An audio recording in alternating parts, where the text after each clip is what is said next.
বিরতির পর স্বাগত। বৈদ্যুতিক ট্রান্সফরমারে হঠাৎই আগুন। যে ছবি আপনারা দেখতে পাচ্ছেন তা হচ্ছে দুর্গা চৌমুহনী বাজার। সেই দুর্গা চৌমুহনীতে বৈদ্যুতিক ট্রান্সফরমারে অগ্নিকাণ্ড। অল্পেতে রক্ষা পেল বাজার এলাকা। প্রত্যক্ষদর্শীদের অভিযোগ, অগ্নিনির্বাপক দফতরের গাড়ি আসতে অনেকটাই নাকি দেরি করে, যার জন্য এই আগুন আরো ছড়িয়ে পড়ে। নয়তোবা খুব দ্রুতই সে আগুন আয়ত্তে আনা সম্ভব হতো। সেই জায়গায় কিন্তু একটা অভিযোগ রয়েছে দমকল কর্মীদের বিরুদ্ধে। অন্যদিকে এই আগুনে অনেকটাই কিন্তু আতঙ্ক ছড়িয়ে পড়ে, কারণ এই দুর্গা চৌমুহনী এলাকা অনেকটাই ঘনবসতি এলাকা এবং সেখানে যদি আগুনের তীব্রতা বা তার আকার যদি আরো ভয়ঙ্কর হতো তবে বড় সড় বিপদ ঘটতে পারতো, কারণ আশপাশে বহু দোকানপাট রয়েছে।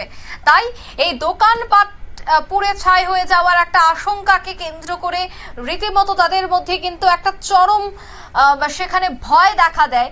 যদিও দমকল কর্মীরা সময়ের অনেকটা পরে ঘটনাস্থলে উপস্থিত হলেও বর্তমানে কিন্তু আগুন নিয়ন্ত্রণে রয়েছে। তবে কিভাবে এই আগুন লাগলো, কি বলছেন সেখানকার স্থানীয়রা, শোনাচ্ছি।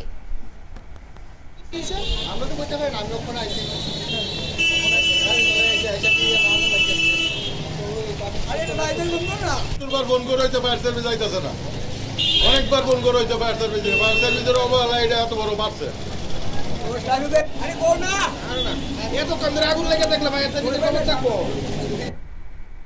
আপনারা শুনলেন তাদের অভিযোগ, বহুবার ফোন করার পর তারা একেবারে অনেকটা দেরিতেই ঘটনাস্থলে উপস্থিত হয়। যদি আরো অনেকটা আগেই তারা চলে আসতো তবে আগুনের তীব্রতা এতটা থাকতো না বলেই কিন্তু জানাচ্ছেন সেখানকার স্থানীয় ব্যবসায়ীরা। নিয়ে নিচ্ছে ছোট্ট একটি বিজ্ঞাপন বিরতি, সঙ্গে থাকুন।